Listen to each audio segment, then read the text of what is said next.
Coming up on StarTalk, we have an episode of StarTalk Live at the Beacon Theater in New York City. My co-host, Jordan Klepper. You know him from The Daily Show on Comedy Central. Also, as my guest, my friend and colleague, Michio Kaku, theoretical physicist at City College of New York. And we talk about the future of quantum computing, not only in the sciences, but as it will touch civilization itself. And just to stir things up a bit, we have a special appearance by comedian Tiffany Haddish coming up. Welcome to StarTalk, your place in the universe where science and pop culture collide. StarTalk begins right now. Welcome to StarTalk Live at the Beacon Theater, New York City.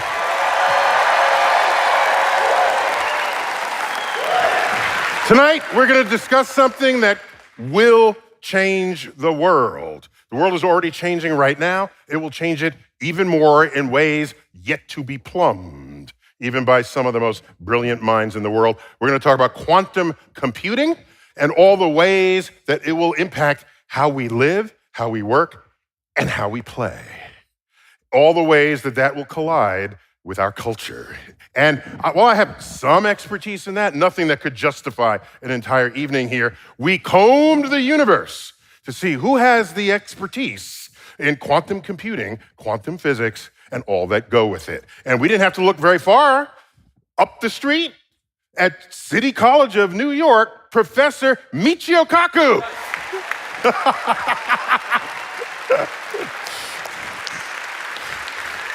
You're a theoretical physicist, best-selling author, futurist, and his most recent book is called Quantum Supremacy: How the Quantum Revolution Will Change Everything. Came out just a few months ago, and it was a New York Times bestseller.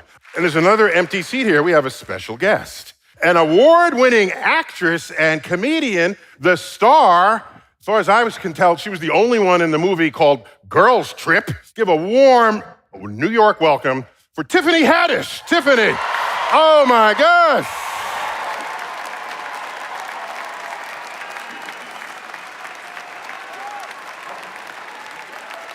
So all right, let's do this.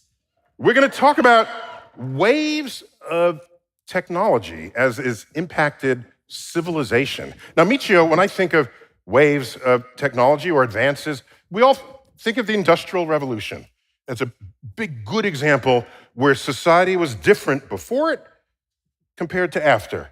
So I didn't know that you've numbered revolutions. What are we in today relative to back then? Yeah, we're entering the fourth great industrial revolution. You know, throughout human history, we lived in poverty and disease. The average life expectancy was 30 years of age for most of human existence.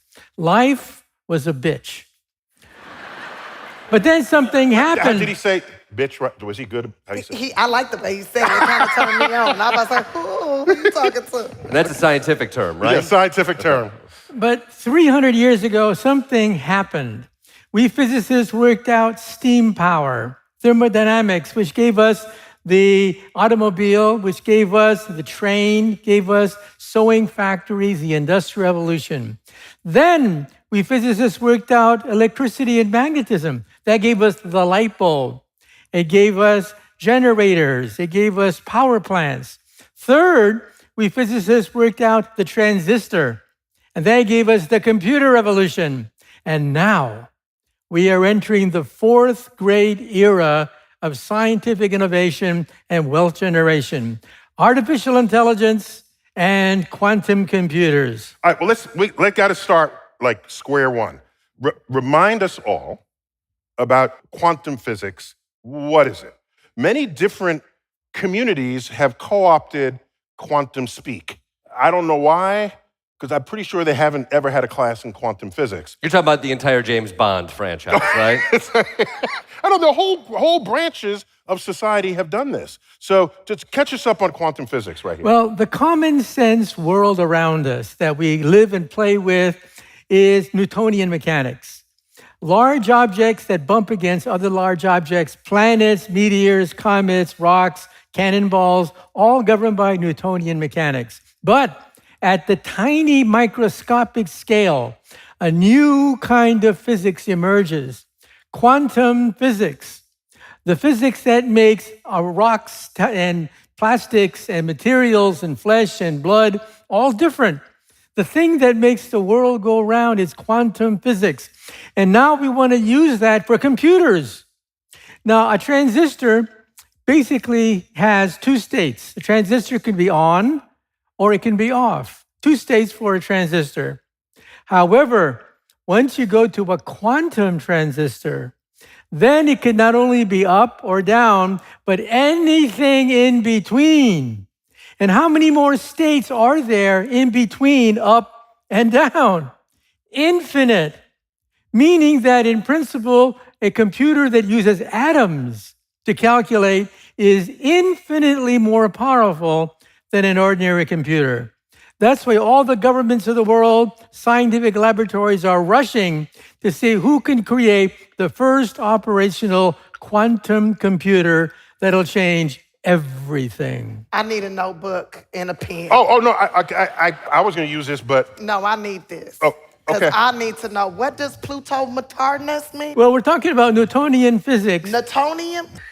the Yeah. world of common sense, the world of cannonballs, You said planets, common comets. sense? Common sense We is don't got that here. Come on now, common sense. no common sense, not this side of the ocean. No.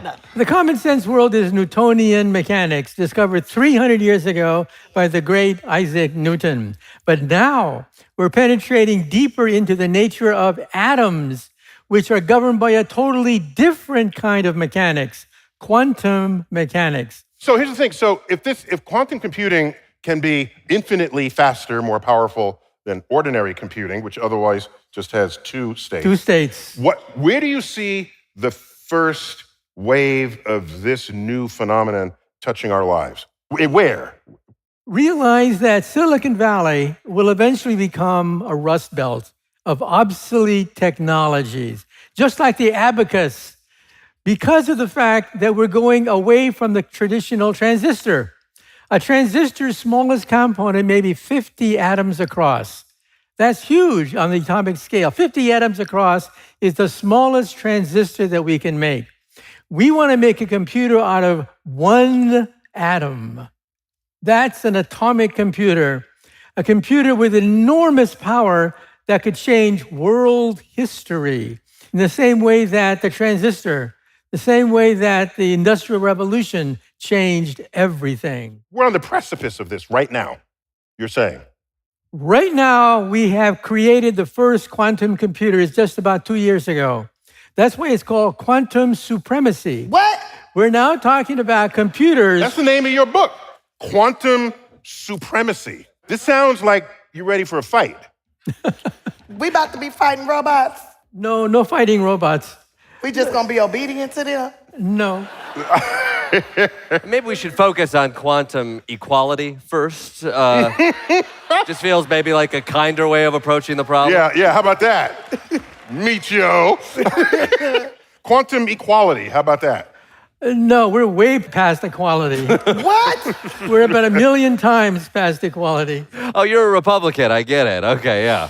I get it. We've No dealt with comment. that. We've dealt with that. Wait. So since so many of us in so many fields use computing, quantum computing infused in all these fields would transform them all, I presume, provided they have questions that require this kind of extra computing power. That's right. We're talking about computer power millions of times greater than what you can get from an ordinary transistor, which is either off or on, off or on. We're talking about millions of times more states and computer power in a quantum computer, which is going to revolutionize medicine, energy, space travel, transportation, you name it. Everything is going to be overturned in the same way that the transistor overturned everything after the war. Right now, if I were to look out there, is there anything touched by quantum computing? Not yet. It's not ready yet. It's not ready for prime time. When will it be? Like next week? When this sounds like Are you still taking investors? That's what we want to know. Like, yeah. Like, let's get in. Yeah. I missed out on the Bitcoin. We've made the first quantum computers just a few years ago that on specific tasks are millions of times more powerful than a regular computer. Now the nations of the world, China, the United States, Germany, the European Union, all these countries are racing to see who can top that, to make a quantum computer that is general for all kinds of problems, not just one specific problem. Give me an example of a task greatly improved by quantum computing. Because I don't know anyone here who's saying, my computer is too slow. Unless you have a slow internet, no one's really complaining. I remember in the old days, computers were slow. That's not a complaint today. So it's not a complaint, and you want to make my computer infinitely faster. So I don't know what I would do with that infinite extra speed. What you can do with it is solve the secret of life. Solve the secret of energy. Lazy. You're lazy, Neil. You ever heard about using it to solve the secret of life? What is the secret of life? He doesn't know. He's going to solve it. That's what I'm saying. Is it a secret or is it a problem? You interesting. solve problems. Oh. You reveal secrets. Oh. These quantum computers are so powerful that for chemistry, you don't need chemists anymore. We're talking about quantum chemistry done by a computer. Biology, you don't need doctors anymore to create new drugs. The computer will find new drugs. Energy, the computer will find new sources of energy. We're talking about a new industrial medical revolution right before our eyes as we make the transition from transistors to atoms. All right, so we call this a bit. You said transistor, but a more primitive understanding of that is a bit. It's either 1 or 0. That's right. Right? We live in a binary computing universe. And now you have a quantum bit, which you guys have abbreviated to qubit. That's right. That's cute. I like that. Quantum means how many, right? Explain quantum, just the word. When you look at energy, we think of energy as being continuous, smooth, and uninterrupted. Quantum means you chop it up, that there are pieces of the quantum.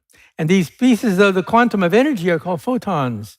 All the universe is based on particles, nothing continuous. So the world of continuous energy has been replaced by quantum physics, the physics of particles of energy that interact with other particles of energy. So like when somebody come through and mess up your vibe, they just did a quantum leap into your existence. Well, yeah, a quantum leap is now part of the vocabulary. But it was a great show. Give him a Peacock account, I'll give you my streaming password. We'll catch you. Yeah. Okay. Explain to me sort of parallel computing. Because you can calculate two things simultaneously, two different things to help you get one answer. And what does quantum computing do to that problem? Well, let's put a mouse in a maze. If you put a mouse in a maze, a digital computer calculates each trajectory and says, do I turn left or do I turn right? Left or right? And how many waves does it take to go from point A to point B? There are potentially millions of paths for a mouse to go from one point to another point. That's a digital computer.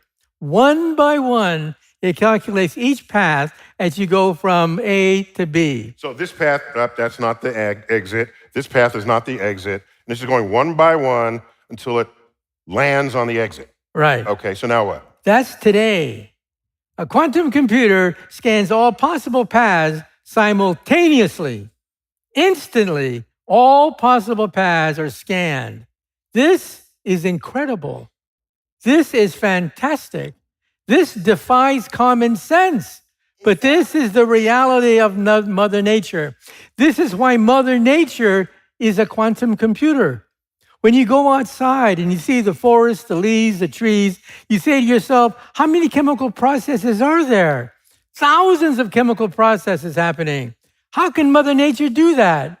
Because it's all quantum. All right, so Michio, deep within quantum physics, there's this remnant of many decades past, maybe it's still with some quantum physicists, where they speak of many worlds interpretation of phenomena that are happening, but you can't see them.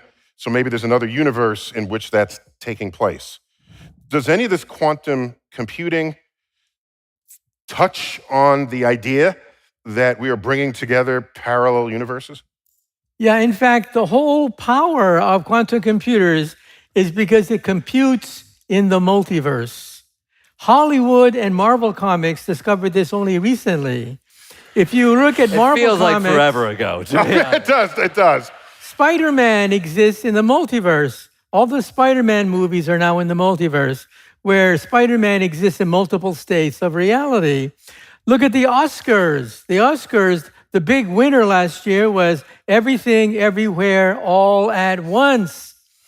That's how an electron views reality. Everything happening all at once is how an electron sees things.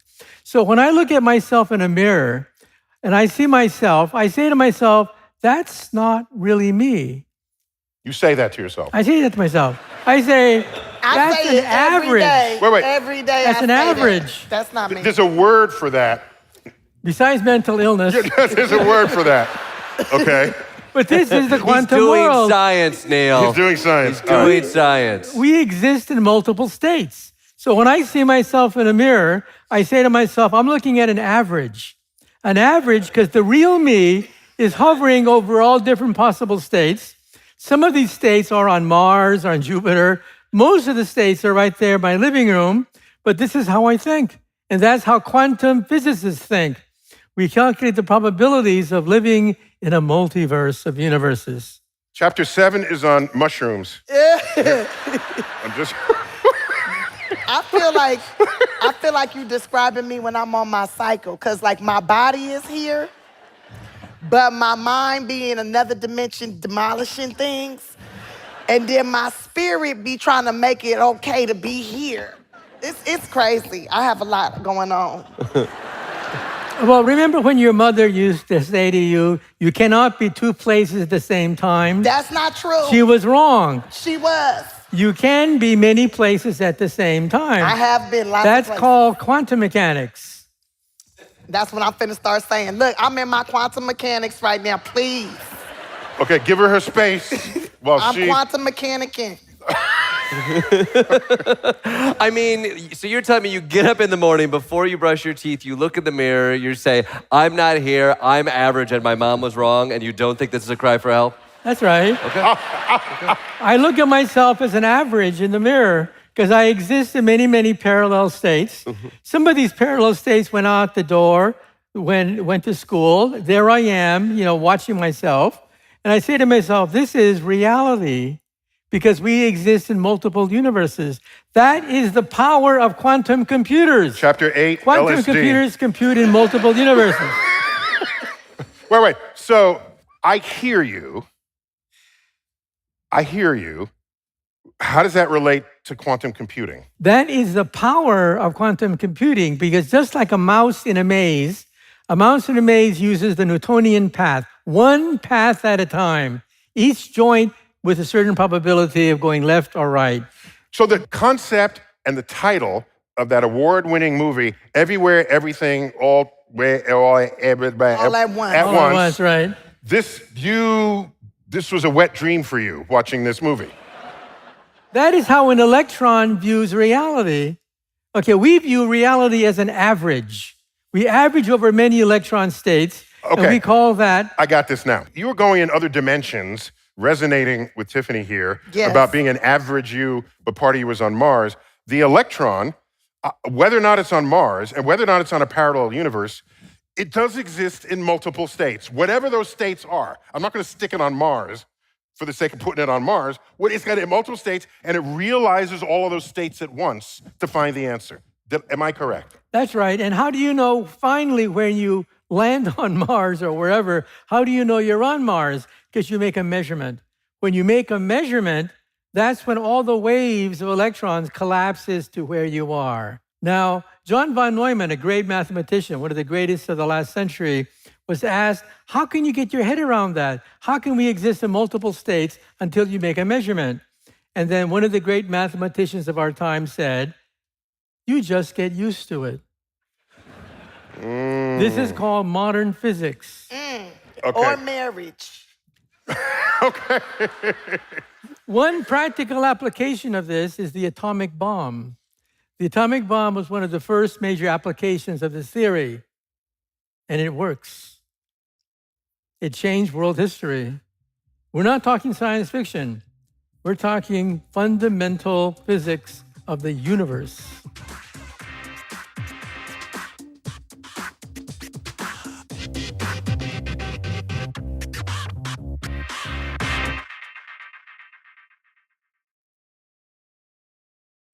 I'm Alikan Hemraj, and I support StarTalk on Patreon.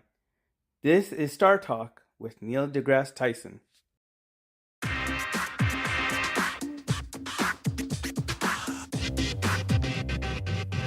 Let's throw in some new vocabulary here. These computers can't just work in your hip pocket. The atomic state has to be sort of reduced to the least possible external energy influences on what it does. Right. And the only way to do that is to drop the temperature so it's not vibrating it's like, get it so that the only thing happening is what the atom wants to do unto itself. And so you got to get this thing to nearly absolute zero. That's right. In the old day, I'm old enough to remember, computers used to be the size of rooms, and there was a whole other room just to cool the room that the computer was in. Not to absolute zero, but to keep it so that it doesn't burn out its own circuits. If this has to operate near absolute zero, then it's not just something that anybody has in any lab. A quantum computer today looks like a chandelier, a gigantic chandelier with all sorts of cooling pipes. But you see, that's not the quantum computer. The TV cameraman got it wrong. The quantum computer is that little box at the bottom of the chandelier. Everything else are cooling pipes. Cooling pipes to bring it down near absolute zero, where there's no disturbance from vibrating electrons. Got it. Vibration from the external temperature in which it might have been immersed. That's right. Okay, so now we've got this. You've described it to me. I can picture it. So now what is happening on this chip? You're saying it's solving everything all at once. I have a computer program. How about like the three-body problem? That's a famously intractable problem. I want to solve that. And it takes thousands of hours or whatever, and maybe the answer still isn't right. Can I just use that same program and just hand it to the quantum computer, and then out comes the answer fast? I know, you're going to have to learn a whole new language of computer language. That's what I was wondering. Okay, that's a whole new language, because of the fact that we're no longer dealing with certainties. We're now dealing with uncertainties. Uncertainty. This is called the Heisenberg uncertainty principle. Wait, I want my answer to be certain. Sorry about that. So tell me about superposition of states. Is this, when we say that an electron can be not just up or down like a 1 or 0, but in any state, at any given moment, it's living in all of those states. Is that a fair way to say it? That's right. Like the cat, Schrodinger's cat. Catch us up on Schrodinger's cat. Is that thing still alive? No one has fed it in years. Oh man, somebody get to that house. Isn't it a superposition of being alive and dead? What?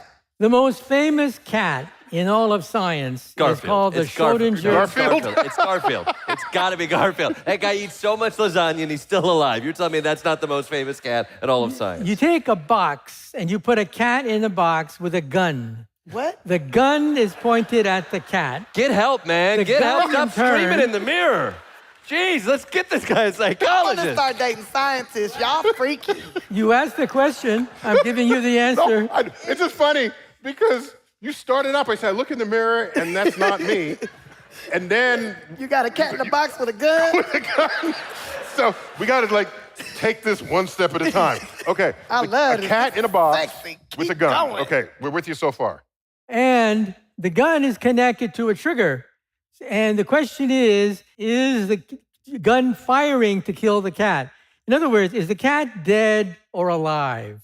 Quantum mechanics says that before you open the box, the cat is both dead and alive simultaneously.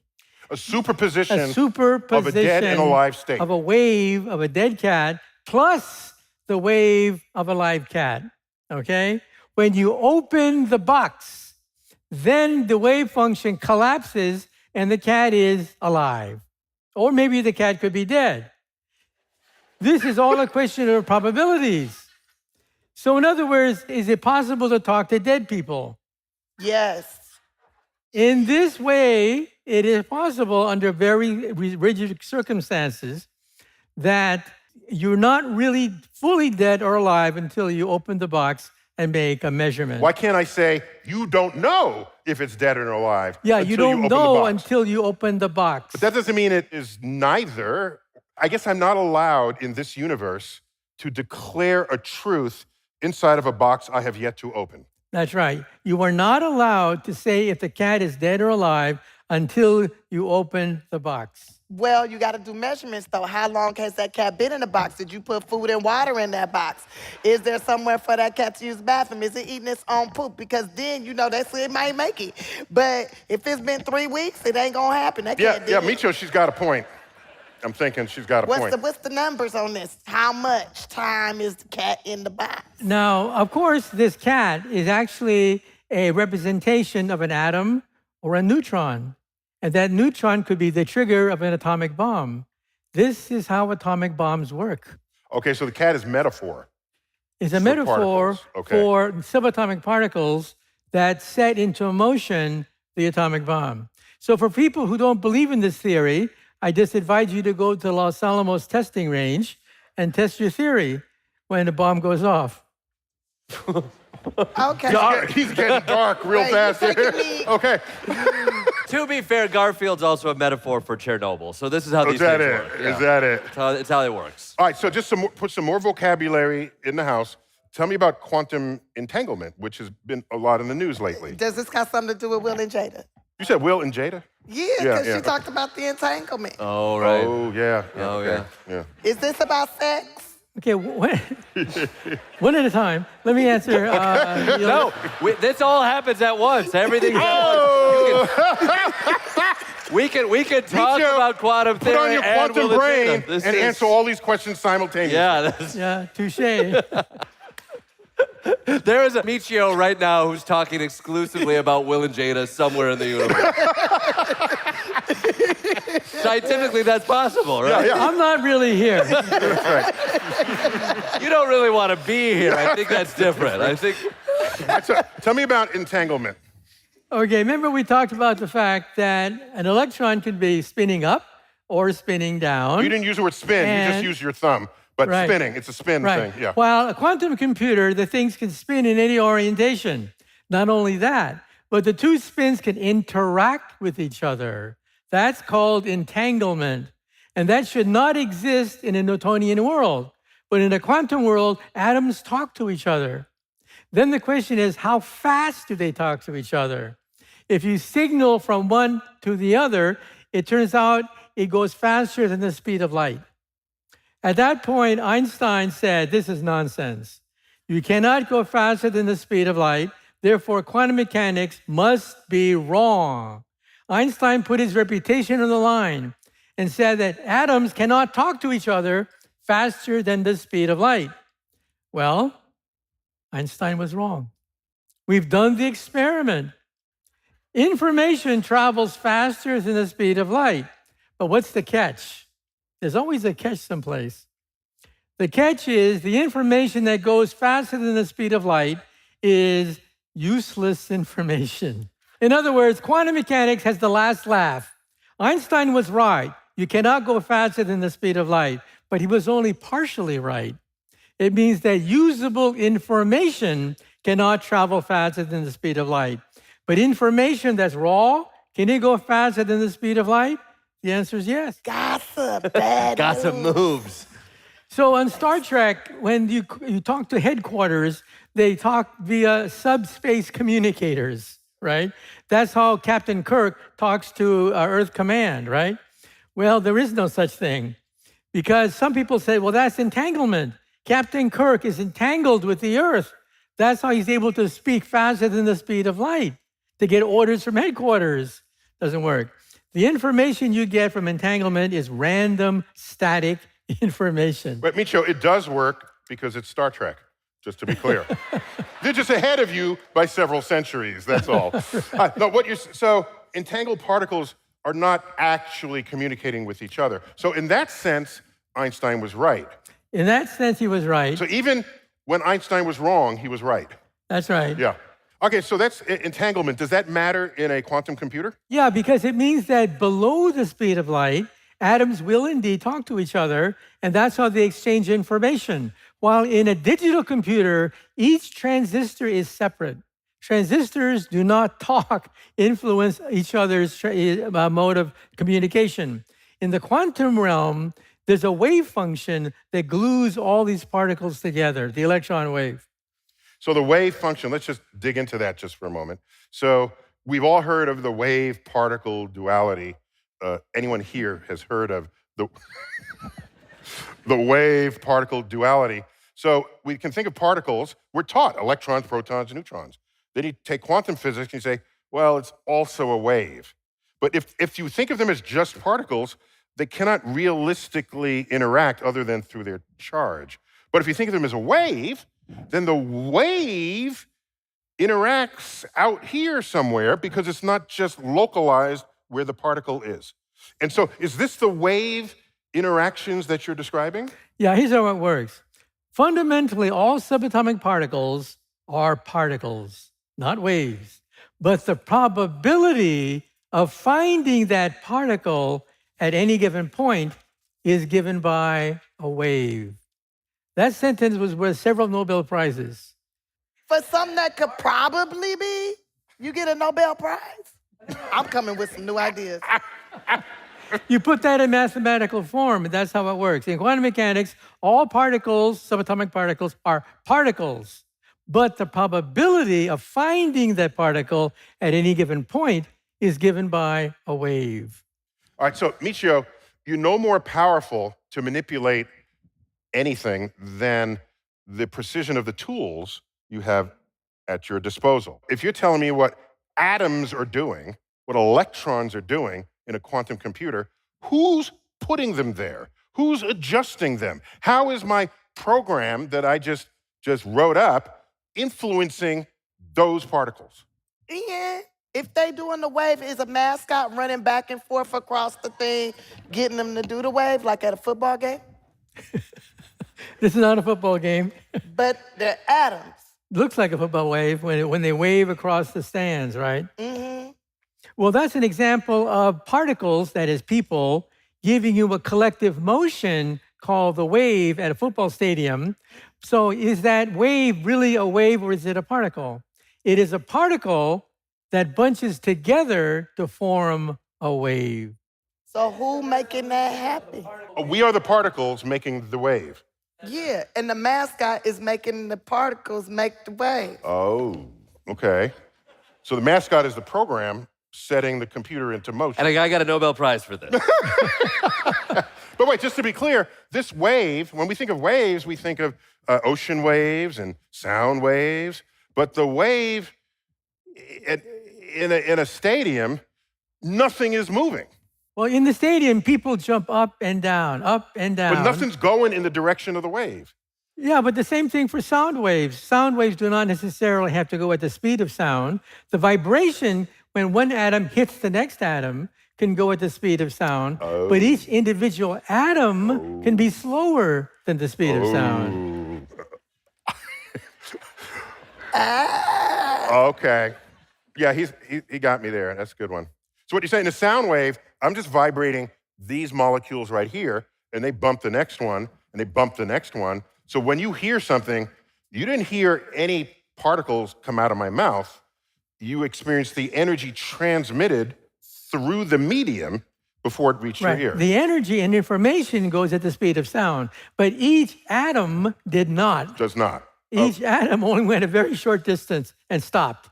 Okay, so tell me again how all this gets maneuvered and manipulated to do its business at the bottom of the absolute zero system. Yeah, when you see a picture of a quantum computer, it looks like a gigantic chandelier with hundreds of pipes. At the very bottom, there's a box. The box is where you have electrons dancing in either spin up, spin down, or spin sideways. How do I control those electrons? I don't have tweezers to make it do what it's got to do? How does that happen? You have to program it initially so that the electrons are in a certain formation because they're all coherent. They vibrate in unison. Okay. They talk to each other. So there they go. So now take me to the next step. You prepare them to vibrate in a certain way, and then you make a disturbance. You make a disturbance, and then the disturbance is a calculation. And you now calculate on this wave. And that's how you can calculate numbers that are beyond what a digital computer can do. So has this language, this computer language, been established for this purpose? Well, the big companies, Google and IBM, they, on the web, you can actually play with a quantum computer. It's very primitive, only does a handful of qubits, but you can actually program a quantum computer on the internet tonight. They already are on the internet. Now, eventually, we want to have qubits in the thousands and millions. But right now, you can play with a quantum computer tonight, with quantum computer with maybe 10, 15 qubits. So isn't that already quantum supremacy? We already got it going?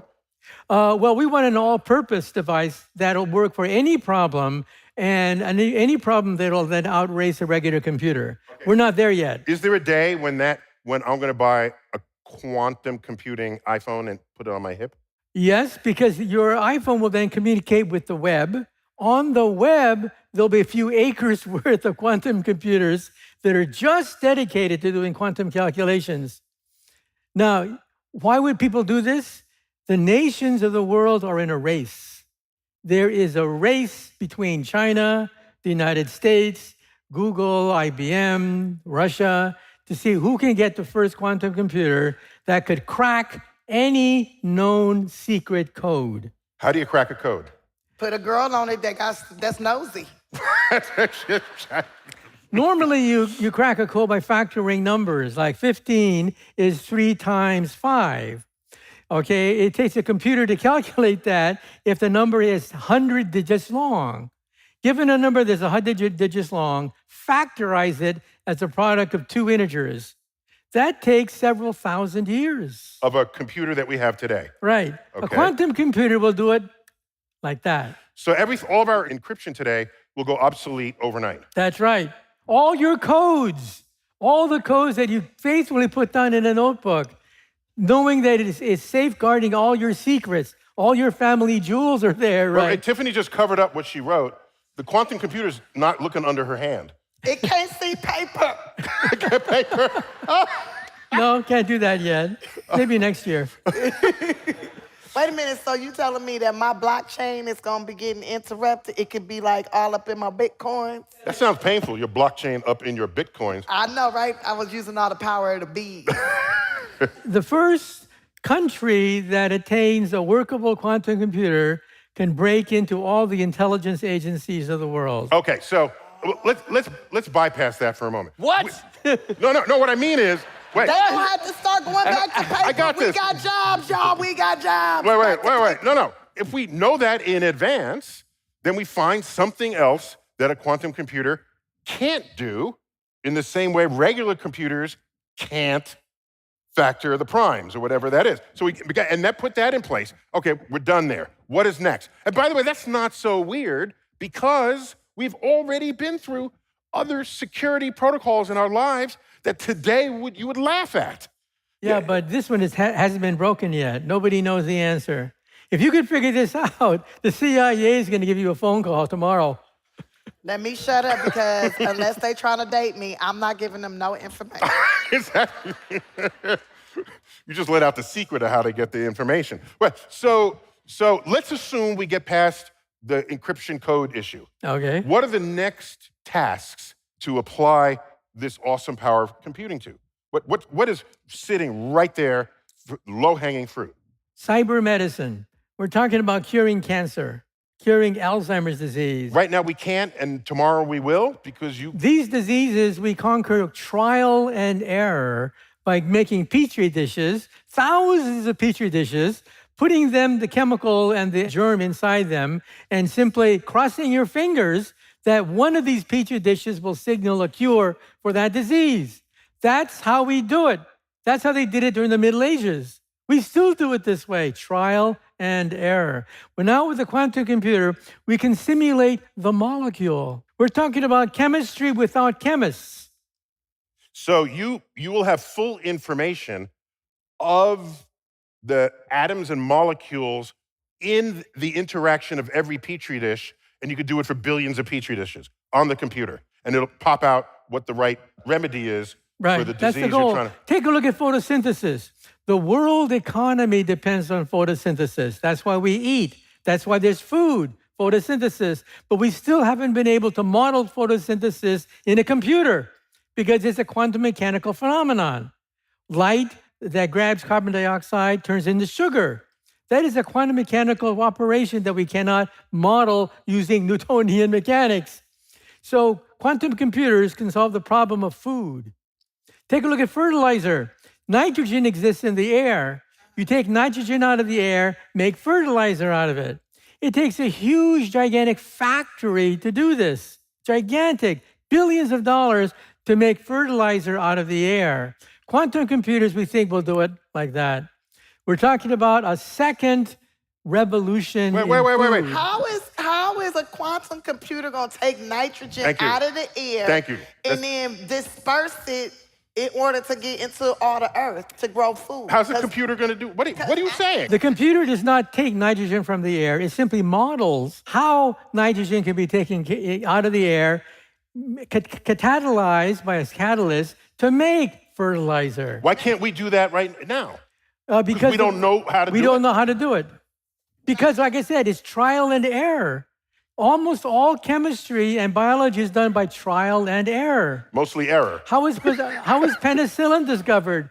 We discovered new penicillins the same way, by accident. So we're now talking about not by accident, but systematically creating fertilizer, creating new drugs, new therapies. Because that's how Mother Nature does it. Mother Nature does not do it by Petri dishes. Mother Nature does it quantum mechanically.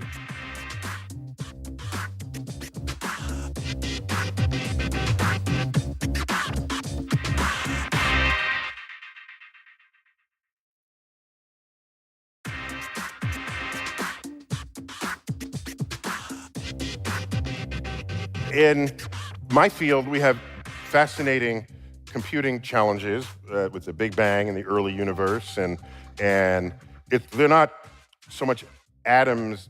When the universe expands and makes stars, there's a lot of things we have to track in the early universe. The energy, yes, the particles, but also when they make stars and how do they coalesce, and there's the gravity and the dark matter and the dark energy. So I'm just thinking I need a more powerful computer. I'm not creatively thinking what I could do if it was billions of times faster. Do you know in advance what challenges, cosmological or in physics, that could be? The number one challenge is to explain the Big Bang itself. What happened before the Big Bang? Now you're a pioneer of a string theory. What variant of string theory are you? Well, the whole field itself. Wow. He the pioneer of the strings. Excuse me.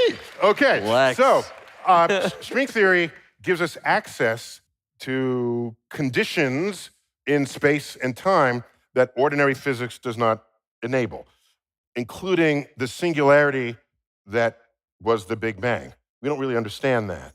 Why would quantum computing get us there? Well, we think that before creation, the universe consisted of something like boiling water.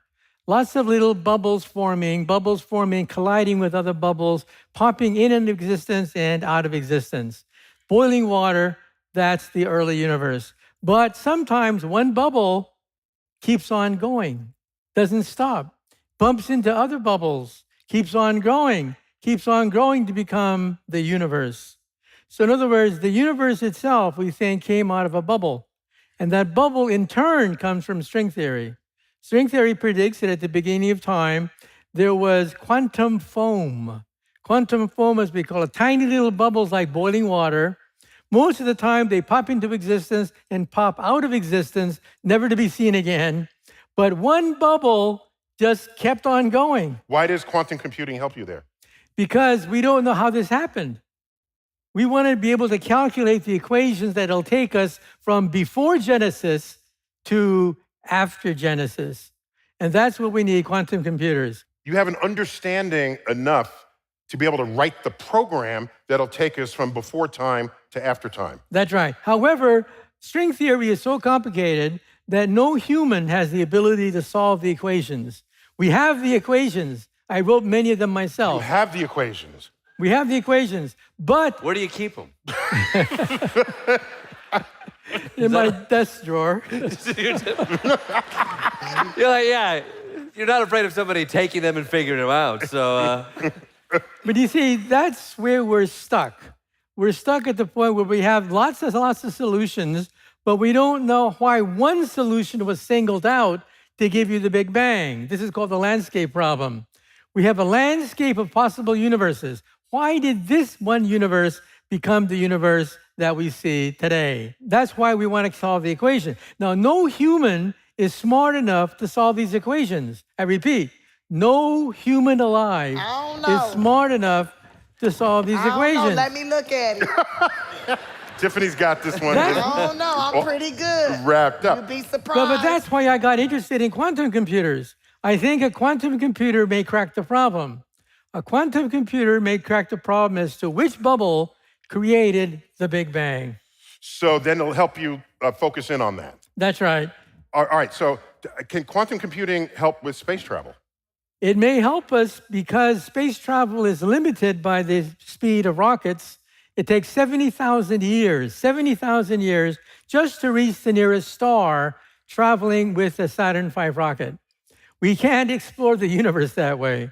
We need another way to explore the universe. And so how does quantum computing help that? Well, Einstein came up with an idea in 1935.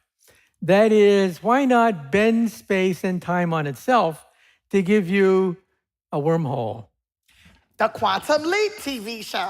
Wormholes. Okay, so the public is very well versed in wormholes. I mean, we've got it. Who's this guy right here? Doctor Strange. Yeah, sure. Okay. Yep. We got Rick and Morty. Rick and Morty do it. Yep.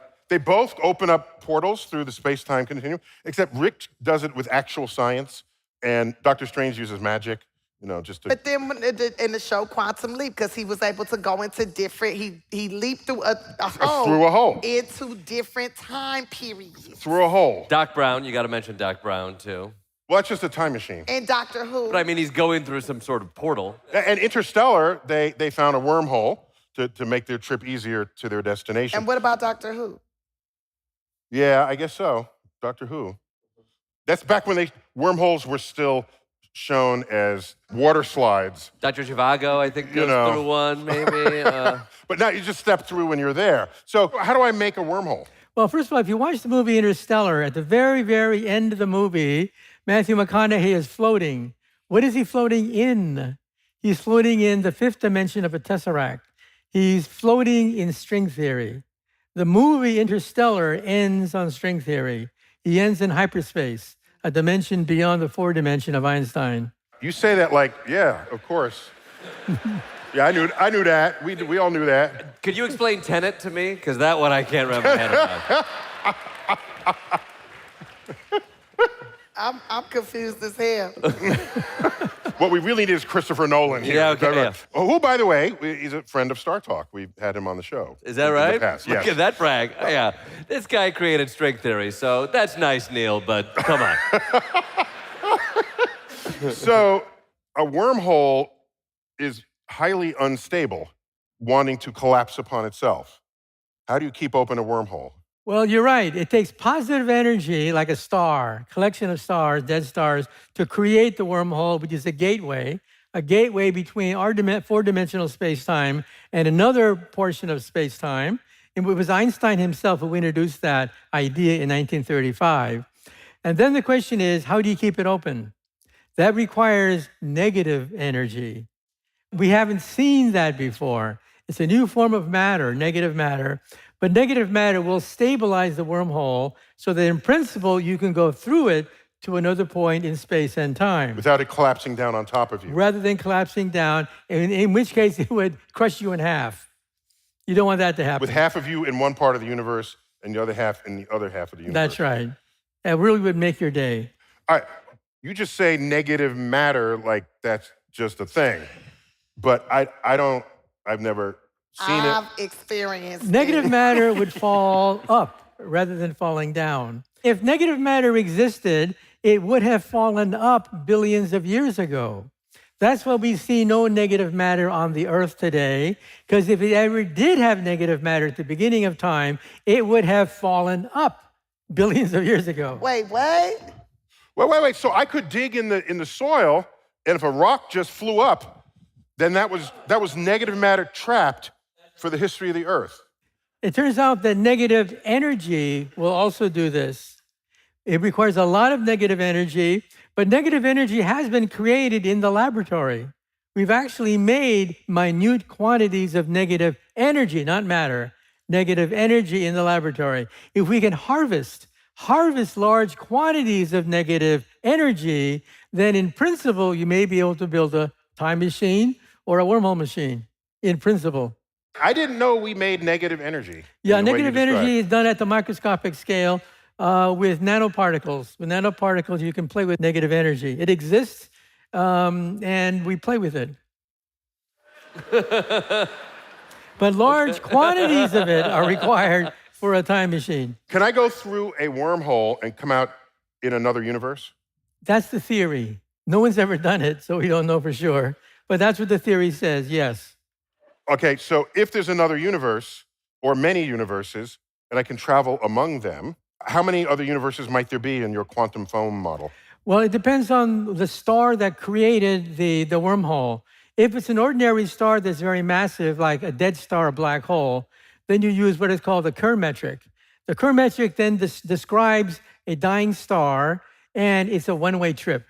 You can go through it to go to a parallel universe, but you can't come back. So you go through the black hole, through what is ostensibly a wormhole, and get you to another universe. That's right. This is a non-rotating black hole. Right. Is that right? Okay. But you can't come back, okay? All right. Now, recently at Caltech, they discovered transversal wormholes, and that's the basis of the movie Interstellar, right, where you can go backwards and forward, but it requires negative matter and negative energy. Then you can go back and forth like what happens to Matthew McConaughey in the movie. And the co-executive producer of that is a professor of physics named Kip Thorne, an expert on cosmology who surely helped write that storyline. That it ends on Kip Thorne's theory. That's right.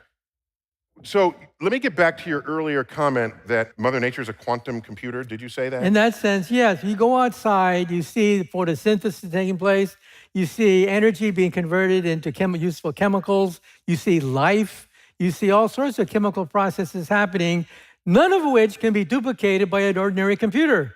That's where quantum computers can come in. And all of it is happening like it's just another day under the sun. That's right. So in other words, we actually have quantum computers. They're called leaves, plants, vegetation. All of them are quantum mechanical. Why did you eat breakfast this morning? It was a byproduct of quantum computers. Why do we have a green revolution? The green revolution was a quantum revolution. That's why we had fertilized crops. And that's why we have a food shortage today, because we're running out of fertilizer. That's why we need quantum computers to come in to fill the gap. A second green revolution is a byproduct of the quantum revolution. Wow. And that would be one of the next eras that you're talking about. Yeah. Yeah. Now let's spook everyone.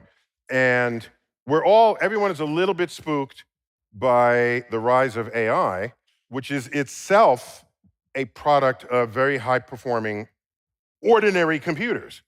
And we're ready to have a whole internet that's faked. You're saying all the nice things about where quantum computing can take us, but won't it just magnify all the bad things as well, especially AI, to the point where AI becomes our overlords? I don't think so, because if you take a look at our most advanced... So. No, he's not sure, just doesn't think so. Okay, go on, Michio. If you take our most advanced military robot and put it in the forest, along with a bug, what survives? The bug finds mates, food, shelter, runs around, and does very nicely in the forest.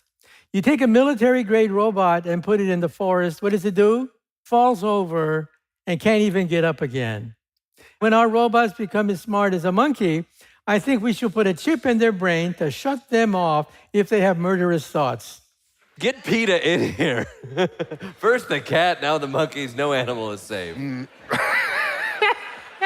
That's a lot of faith. I will say, Neil, I share your fears. It feels like I don't trust the people who will have the power over these things. Like, sure, robot and dung beetle in the woods, bet on the dung beetle. But the human beings behind this, The diabolical human beings. they're diabolical human beings. This seems like an arm race, and it feels like we've been told this story before. Well, there's two dangers from AI. One is immediate, one is long-term. The immediate danger from AI is automatic killing machines. What happens when drones have the permission to kill any human silhouette? Yeah. At that point, indiscriminately, they will just kill people because they see the silhouette of a human. That's dangerous, and that is a danger that we face today.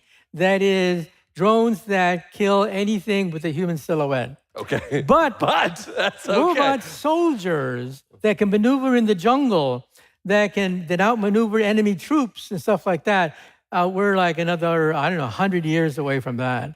That's the danger of the Terminator. That is, robots that are as intelligent as humans. We're not there yet. Wait. You yourself and I had a bet in 1999 because you were being all apocalyptic about the year 2000 and the Y2K problem with computers. Do you remember this bet? You said, like, the world was going to collapse. And I said, no, it's not. And I said, no one is going to die. And we can't count the person who dies trying to escape what they think will kill them. Okay? Like they're escaping up the mountain, and they drive off the mountain. That doesn't count. So no one died.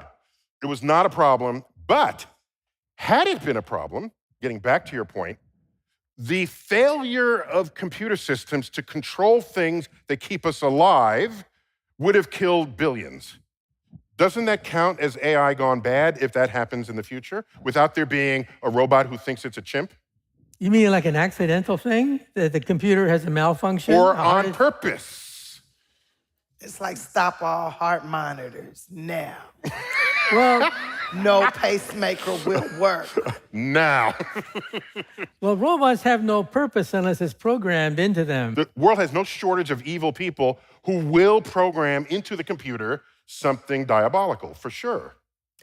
Well, yeah, but they could backfire. They have to be very careful that it doesn't have a blanket order to kill, including them, in which case it would be suicide. So we got to land this plane. We've been all over the map. You're a futurist. I know this because I've been on your show. You had a radio show where all your guests were on the frontier of what was to come. Is there a sense of what is beyond the quantum computing revolution? Because philosophically, how do you get something that can do more than your single atom can do?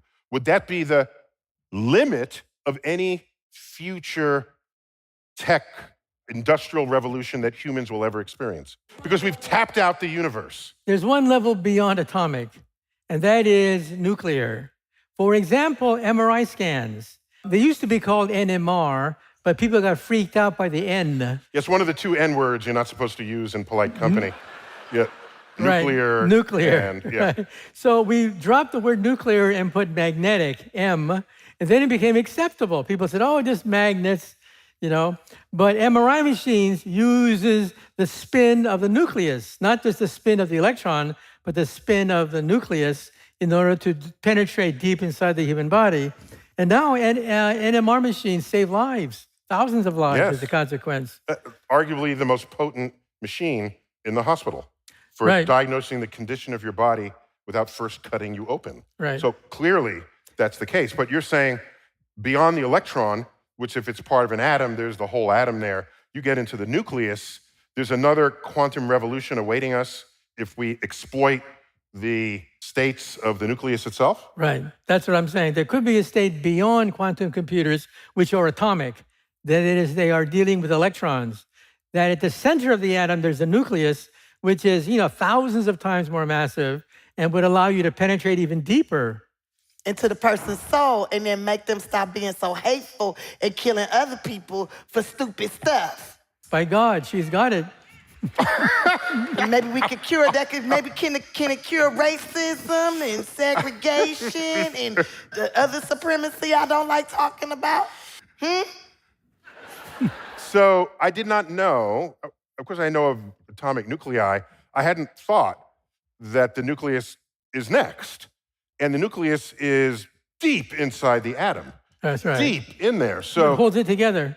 it holds it all together. So then there's nothing left in the universe to exploit to our own devices. The question that children ask is, what is the universe made of? And we still can't answer that question. We know most of it is dark energy and dark matter, but what are they? Wait, so that elementary school, that joke that's safe for elementary school, we can't even tell that anymore? It's never trust atoms, because they make up everything. That's like safe for third graders, but so they don't make up everything. So you just ruined this joke. That's what we're saying. Atoms are not everything. Oh. In fact, most of everything isn't atoms. That's the problem. Most of everything is not atoms. Yeah, most of everything is dark matter and dark energy, and we don't even know what that is. So you say everything is melanated. However it got melanin in dark, it. I don't know if it's melanin, but it's dark. Okay. Okay. Because it's probably melanin. I hadn't thought of it in that context. You're welcome. Okay. So what you're saying is the whole universe is black. That's what you want to say here.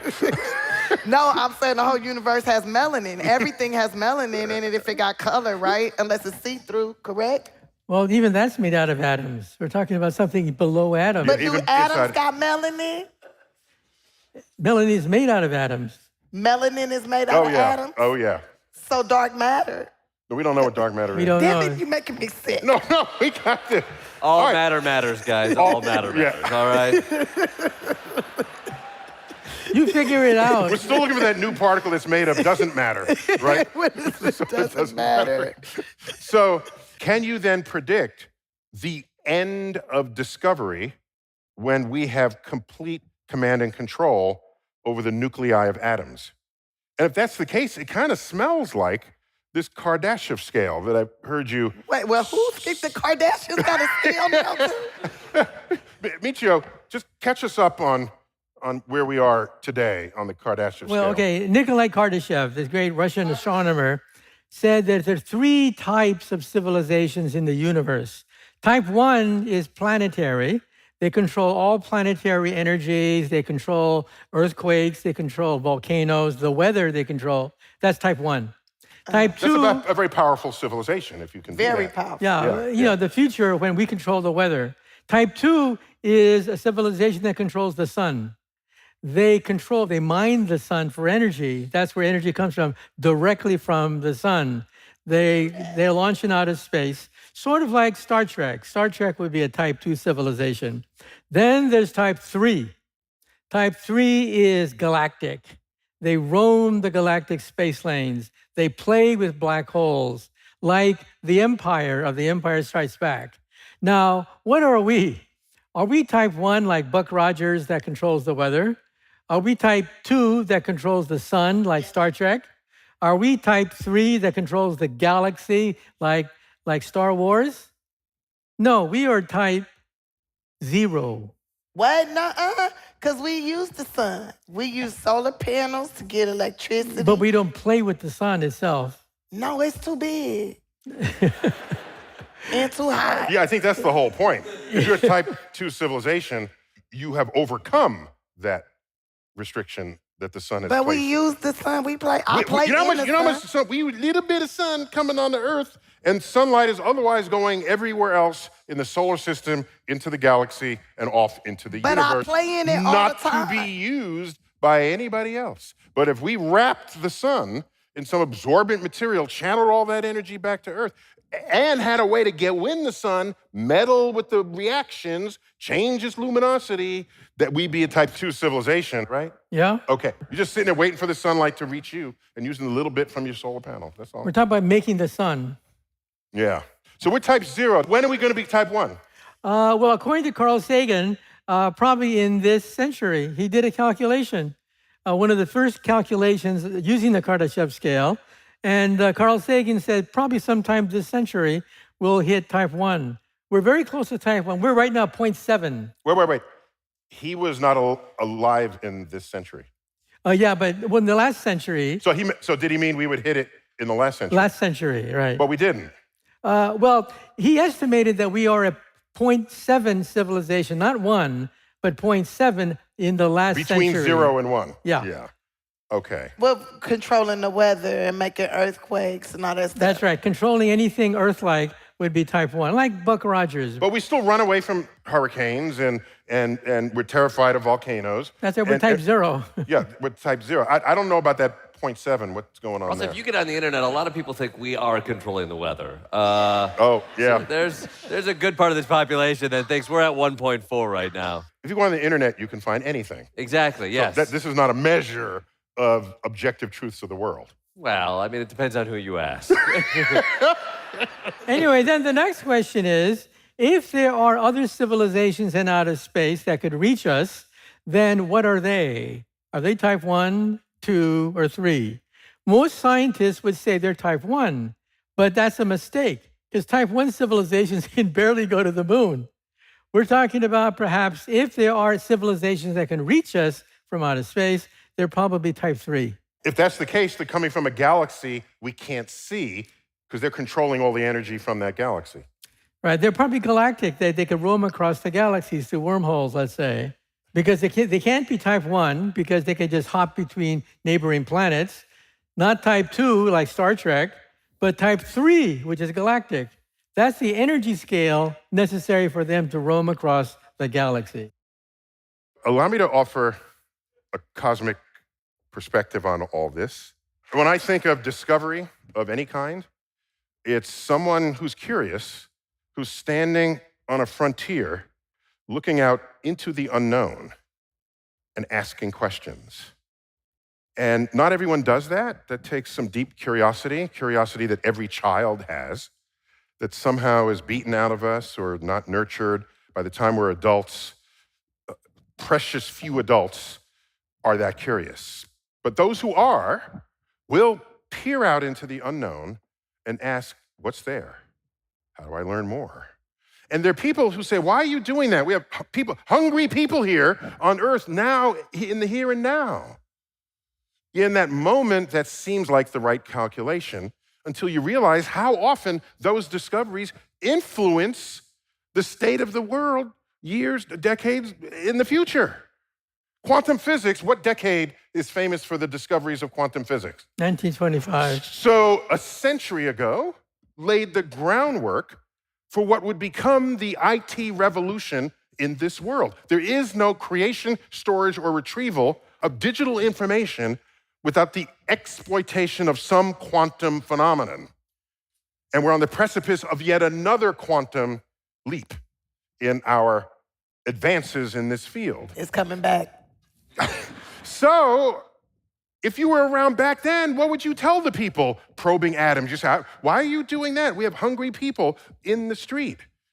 There's the depression. And you're a carpenter. I just care that my wood atoms cut. All right.